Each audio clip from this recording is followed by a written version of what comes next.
Wednesday, everybody. Welcome back to the channel. Welcome to those who are new and welcome back to those who continue to tune in from week to week. Thank you for those who have clicked on this video. I am Natita, the author of the book Wives Still Pray, as well as the owner of the Fabric Beautique. We believe that ministry starts in the home, so we offer different gifts and accessories that you can shop for yourself or for friends or family members. And so, yeah, I will leave a link to the website down in the description box, so feel free to visit the page and have a peruse around. So let's jump into what today's video is all about. So if you missed it, last week I did share the 2025 goals, plans for the Fabric Boutique, one of which is we are on the road to hitting 1,000 subscribers. So that is our goal, to hit that big milestone before or on our 10-year business anniversary, which is April 22nd, 2025. I do want to say, yay, we've reached 500 at the count that I've recently seen in the stats here. So thank you to those who have hit that subscribe button. And if you have not, consider hitting that subscribe button, and don't forget to thumbs up this video on your way out. So let's go ahead and jump into it. I have 8 things that I believe you must have in your small business studio, your handmade, whether it's handmade items or other crafts that you need in your studio to help just navigate and make things a little bit more easier in your business. So let's just jump right into it. I will say, for those who are new clicking on the video, for those who are not aware, you might notice in the background shelves with a lot of fabric and then some other items up here. I actually make everything that I wear. I make handbags, I make wallets, bras, I make it all. And so I don't share that on this channel. Obviously, I'm sharing everything related to the Fabric Boutique, right? And so there are some things that I have learned in my sewing journey. For those who don't know, I've been sewing since my younger years. My mother taught me how to sew when I was much younger, and then I was on and off of it for several years. And then, like, hardcore, that's all I want is handmade garments, about 7 years ago, maybe 8. And so anyway, along the journey, I have picked up different tips and tricks and tools and different things that I have found that has made my sewing life so much easier and a little bit more efficient. And I use these things in my business. I use these things for the Fabric Boutique. So I thought I would come in today and share with you 8 different things. Now, these things are not in any particular order. However, I will say, all of these things, you can get them from the Dollar Tree. You can get them from Lowe's, from Home Depot, your local hardware store. Absolutely perfect places to pick these items up. So easy, inexpensive, and I think it's definitely worth it. And a couple items might even be free. One in particular I did get for free, and so keep that in mind. I'll share that with you. But let's jump right into the first thing. So the first thing I have on my list is chalk. And when I say chalk, I do mean C-H-A-L-K. Chalk that you get at the dollar store, that is in for kids around the what is it, back to school. You know, they have the chalk, they have the crayons, all of that on sale. And they also have the disappearing marker, Crayola markers. Very good for tracing patterns. But anyway, so chalk, I have several pieces of broken chalk I've used sitting around my studio. And I use this for marking. Say if I am marking where a hole needs to go through, or I'm marking maybe something that needs to fold together and I need to make a mark. Now, I use all different type of other marking tools as well. I use the chalk based on the type of substrate that I am marking. So based on the fabric or the material that I am working with. And so chalk has come in handy. Chalk comes in a lot of colors too, right? And so yeah, and it brushes away very easily. You can use water to brush it away, at least that I have found in using it. And so I would say chalk, very inexpensive, is one that you need in your sewing room. The next item is a wood block. A wood block is so super helpful if you have something that you want to get a really good press on, a good crisp hold after you've pressed it with your iron, and you use this here to hold in the heat and to make sure that that seam lays well. So say if you're making something, you're creating something for your business that has a little bit of a thick seam, maybe you're using a denim. Let's use denim for example, and it's made out of denim. And so just ironing it is really not going to cut it. You do want to make sure you have something to hold in the heat. Now, traditionally, sewists use what is known as clappers. And so what I have done was go to the local hardware store, and I actually got this for free. This was one of the free items on this list. And they had random, usually hardware stores, and this was a smaller one. This wasn't a large one. I'm sure maybe you can get it at Lowe's, Home Depot, but this was a small mom and pop place. And they just had some cut up pieces of wood. And I just asked, hey, can I have one? And they said, sure, take it. Take as many as you need. And so absolutely comes in handy. And actually it goes hand in hand with the next thing I want to share with you. And that is a hammer. Yes, a hammer. Or if you don't want to use a hammer, a mallet. Or a combination of both. So why do I use these two, and how did I use them in combination? So I sew up my handbags. I do not have an industrial, say a Juki or a Tech Saw, I believe is the other one. The really heavy duty sewing machines, industrial sewing machines. I have a Genome HD 3000, which I've shown you in the video tour of my room. I'll leave that up here in the iCards, but I use that to make my heavier items such as this. This is my Bible tote bag, which is available on the website, but I just want to show you for an example. So this here is vinyl with faux leather, and a lot of intricacies in putting this together. A lot of intricacies in putting this together. The interior is waterproof canvas that I use for the lining. I tend to do that for a lot of bags. Use that for lining. And so just so you can see some of the inside. So some of those seams on the inside, waterproof canvas is one of those that is kind of hard to press, and usually I use my heat press for that as well if I need to adhere anything to it.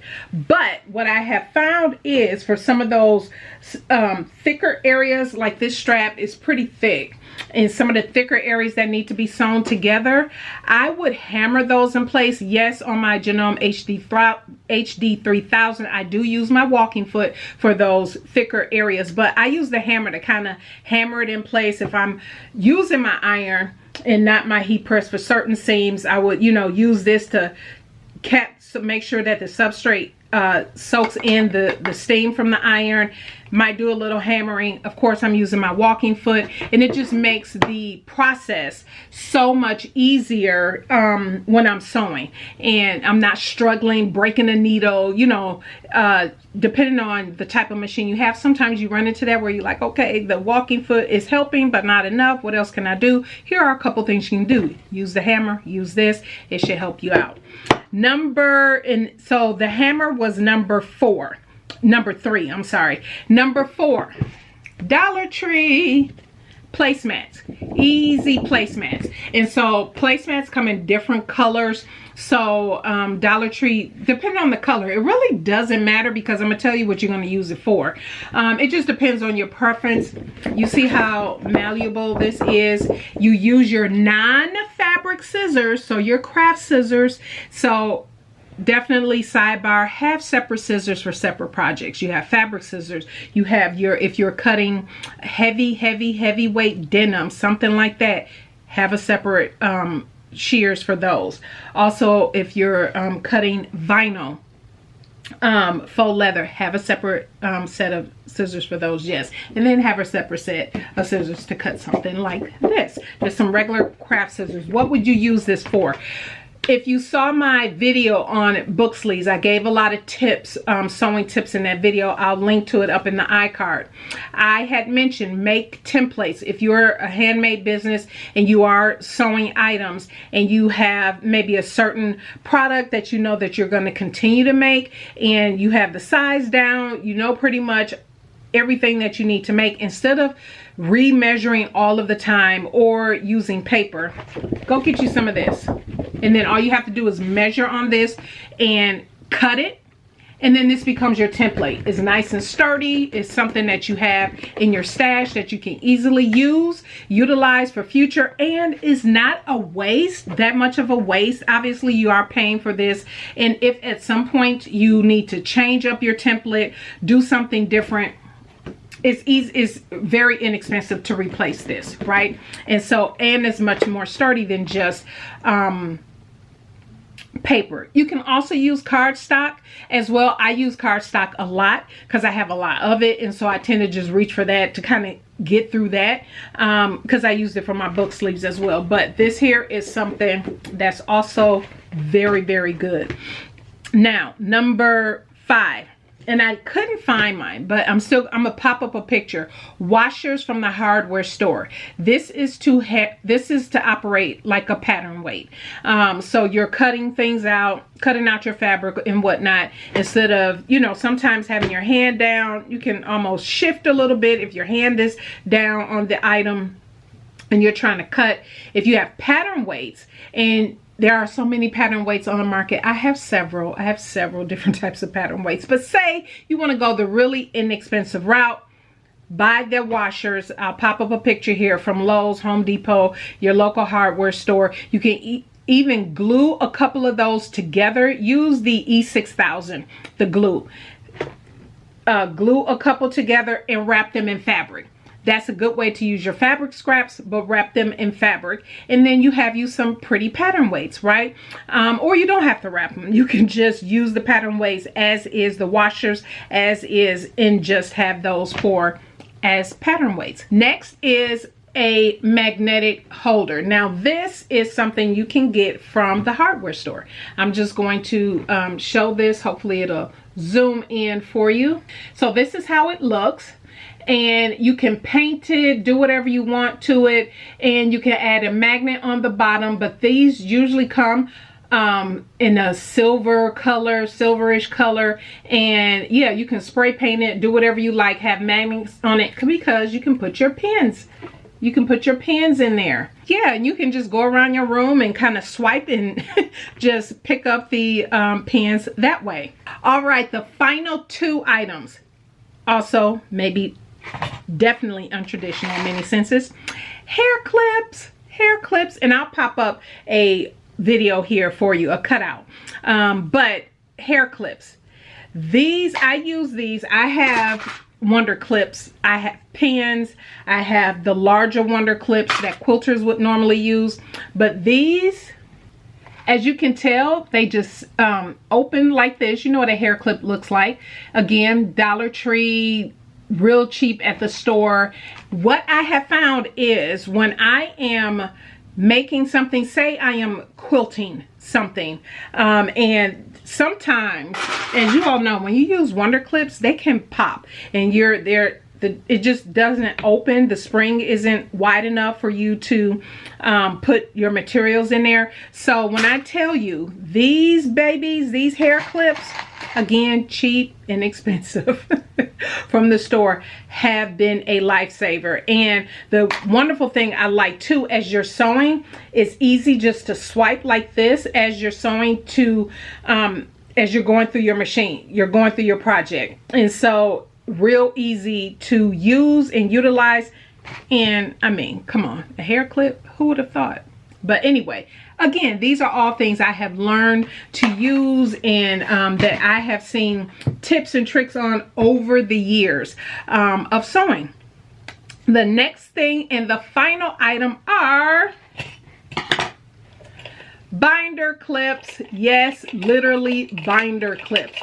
Again, I have used these. Now again, be careful with the substrate that you will use these on. But for my handbags, like the handbag I showed you that I made, different pieces that I needed to hold together, I would use this. Especially if it was something that needed to be glued down or adhered to, two large pieces, I would just use the binder clip because it will hold it together. Sometimes, depending on the pattern that you're making, the item that you are creating, it will tell you to maybe glue something down and put something heavy on top. I found just having binder clips, because you know how strong binder clips are, this worked beautifully, and it didn't leave an indentation, at least for the projects that I've used them on. And so another great tool, inexpensive. These are different. I don't remember where I got these from, probably from the store, or yeah, I'm sure I got these from the store, but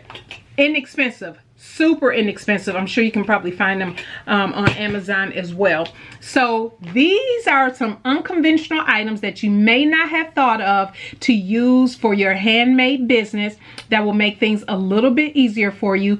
Do let me know down in the comment section if any of this was helpful. If you found any of these tools, are you using any of these tools? Definitely let me know. Have you thought about using any of these tools? Or if anything that I have mentioned is something that you're thinking, yeah, I'm gonna go out and get that. Dollar Tree, places like that, Lowe's, your local hardware store. Yeah, go take a gander, go walk around, see what else that you can find. Leave any other items that you have thought of or that you have used down in the comment section. That can help others who come back to the video and check it out, and they can see what everybody's been talking about down in the comment section as well. All right, everybody, I thank you again for tuning in today. Definitely tune in next week. I upload every Wednesday, 6 p.m. Central Standard Time. If you have any questions, definitely let me know and I will get back to you as soon as I can. But I thank you all for tuning in today. I greatly appreciate it. Don't forget to subscribe if you haven't already. Help us get to that 1,000 mark.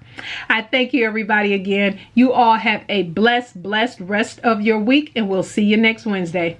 Bye.